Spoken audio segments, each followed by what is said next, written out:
బాబు పొద్దున్న స్కూల్కి బాగానే వెళ్ళాడు. స్కూల్ బాగానే బాబు చాలా బాగున్నాడు.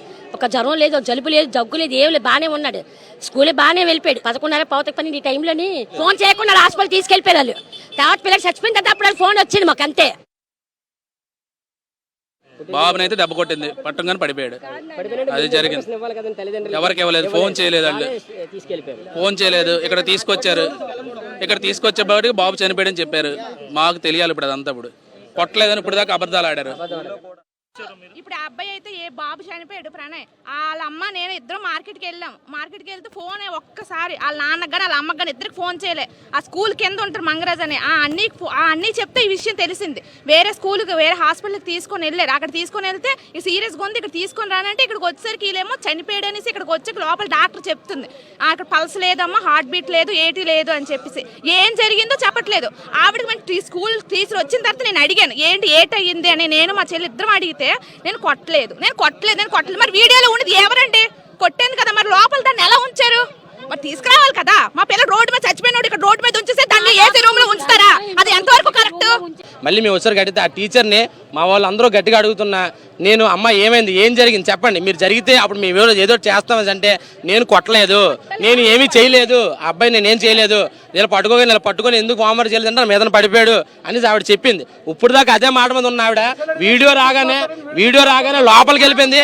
ఇప్పుడు కూడా మీరు వెళ్ళి చూసుకుంటే ఆవిడ లోపల లేదు, ఇప్పుడు కూడా ఆవిడ లేదు, వెళ్ళిపోయింది.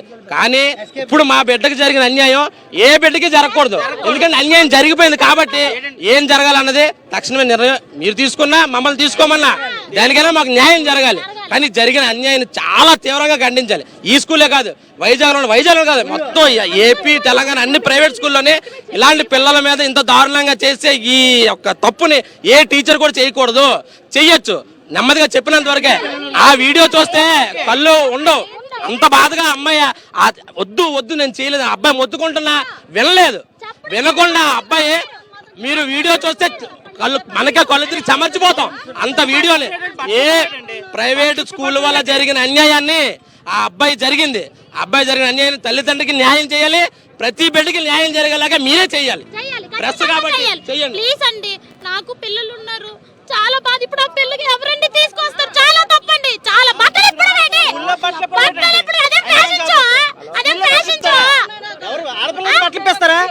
ఆడపిల్లలకి బట్టలు ఇప్పిస్తారా? స్కూల్లో బట్టలు ఇప్పి కొట్టడు. ఒక కొట్టాలి, తిట్టాలి, లేకపోతే ఇంటిమేషన్ చేయండి పేరెంట్స్ కి. అంటే పిల్లలకి స్కూల్లో బట్టలు ఇప్పేటి సంస్కారం ఎక్కడి నుంచి వచ్చింది ఇది? అంటే ప్రైవేట్ స్కూల్లో పంపితే ఒక ఉన్నతమైన విద్య వస్తుంది అనుకుంటా, కానీ ఇలాంటి నీచమైన వస్తుందని చెప్పుకోవట్లేదు. ఎలాగే అంటే ఇలా కూడా పంపించకూడదు పిల్లల్ని. ఇంట్లో ఉంటే మాట అంటలేదని స్కూల్లో పంపిస్తే అక్కడ కూడా వీళ్ళు ఎలా చేస్తే ఎవరు చెప్పుకుంటారు? ఎందుకంటే అందరం స్కూల్స్కి అనేది పంపిస్తాం, పిల్లలు ఎదుగుతారు, వాళ్ళ భవిష్యత్తు బాగుంటుందని. భవిష్యత్తు లేకుండా జరిగిపోయింది ఇంకా బాబుకి. రెండో విషయం ఏంటంటే ఇక్కడ బాబు ఇక్కడికి వచ్చిన తర్వాత ఈసీజీ చేశారు. ఈసీజీ చేస్తే ఆ కాపీ లేదు. రెండో విషయం బాబు గ్రౌండ్లో పడిపోయారని చెప్పేసి ఏదో పుకారు పుట్టించారు. సీసీ కెమెరాలో క్లియర్గా క్లాస్ రూమ్లో ఆవిడ మీదే పడిపోయింది.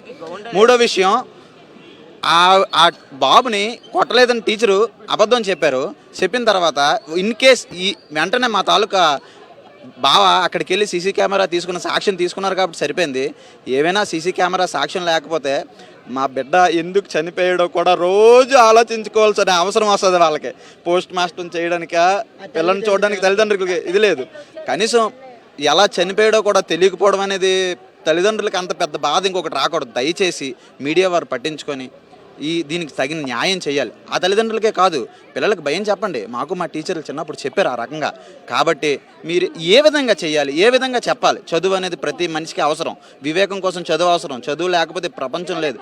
కానీ వాళ్ళ భవిష్యత్తులకి టీచర్స్ ఏ విధంగా ఇది అవ్వాలనేది ట్రైనింగ్ ఇచ్చి ఆ ప్రైవేట్ స్కూల్స్లో కానీ గవర్నమెంట్ స్కూల్స్లో కానీ ఒక రూల్ని, ఒక యాక్ట్ని తీసుకొని రావాల్సిందిగా మనవి ఒక తల్లిదండ్రులుగా